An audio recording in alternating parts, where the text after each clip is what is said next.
یہ بات قابل ذکر ہے کہ سلطان قابوس مرحوم نے پاکستان کے 2 دفعہ صرف سرکاری دورے کیے۔ سلطان صاحب کو خود مرسڈیز بہت پسند تھی اور وہ خوب اپنے پروٹوکول میں لے کے اپنے محل تک بلکہ تحفے بھی دیتے تھے اپنے مختلف مقربین کو اور اپنے وزراء کو۔ تمام پروٹوکول میں مرسڈیز گاڑیاں تھیں کہ وہ اپنی تقریروں میں، اپنے خطاب میں کبھی بھی غیر ملکیوں کو کبھی بھی وہ عربی میں وافدین اور اجانب نہیں کہتے تھے، وہ مقیمین کہتے تھے۔ اور اسی طرح پھر جب انہوں نے نظام الاساسی بنایا جو بنیادی قانون تھا عمان کا دستور، اس میں بھی ہم دیکھتے ہیں کہ انہوں نے غیر ملکیوں کے حقوق کا اتنا ہی خیال رکھا جتنا اپنے ملک کے شہریوں کا رکھا۔ ان کا جو ویژن ہے، جو مستقبل پہ نظر ہے، وہ کمیونیکیشن کے سلسلے میں بہت دور ہے، اور وہ اس وقت کے جدید ترین جو انسٹرومنٹ اور کمیونیکیشن سسٹم اس ملک کو دینا چاہتے تھے تاکہ اگلے 20 25 30 سال تک وہ بیک ورڈ نہ ہوں، وہ موسٹ ماڈرن اکوپمنٹ ہوں۔ جی بسم اللہ الرحمن الرحیم۔ اب ہم اپنی جو مختلف ویڈیوز بنا رہے ہیں،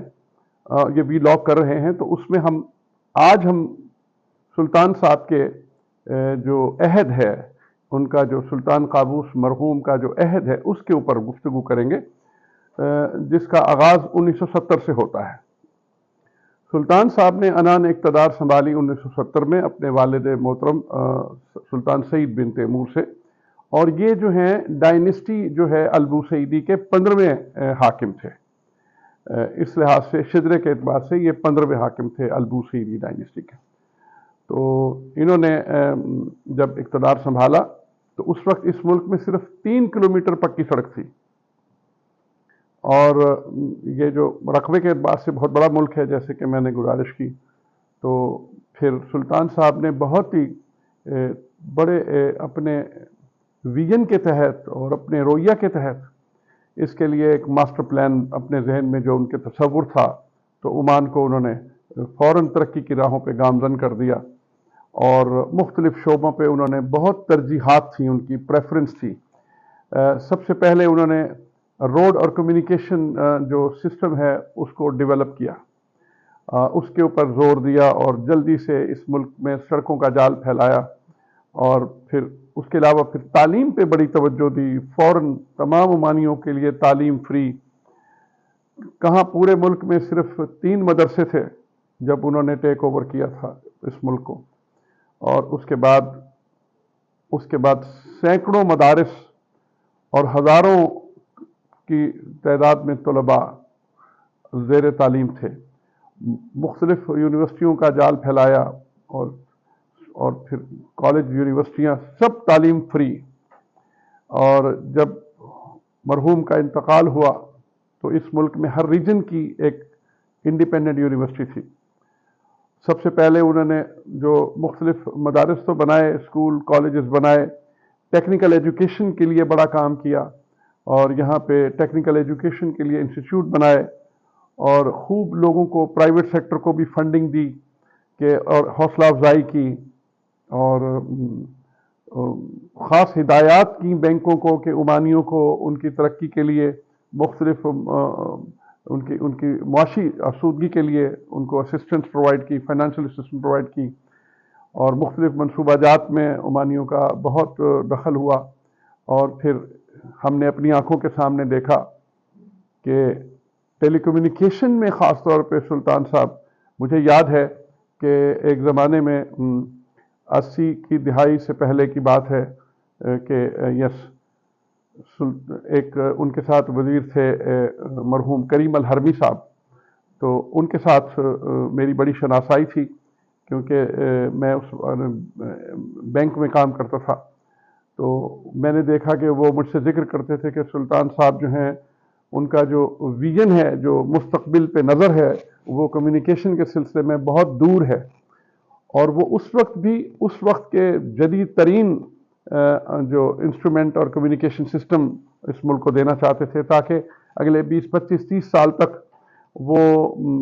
بیک ورڈ نہ ہوں، وہ موسٹ ماڈرن اکوپمنٹ ہوں۔